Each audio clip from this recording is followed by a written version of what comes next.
सूर्य विलोकनाः जगन्नाथो लोकनाथो नीलाद्रीशः परो हरिः दीनबन्धुर्दया सिन्धुः कृपालुः जनरक्षकः।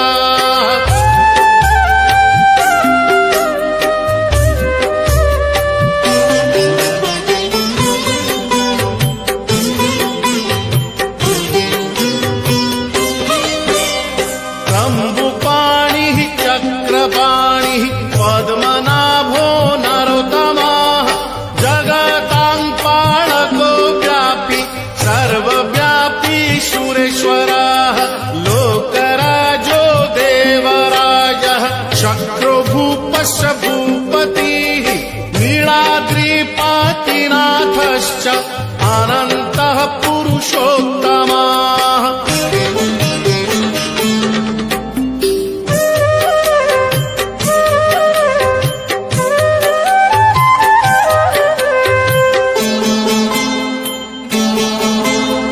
तार्क्ष्योऽध्यायः कल्पतरुः विमला प्रीतिवर्धनः बलभद्रो वासुदेवो माधवो मधुसूदनः दैत्यारिः पुण्डरीकाक्षो वनमाली बलप्रियः ब्रह्मा विष्णु वृष्णिवंशो मुरारिः कृष्णकेशवः।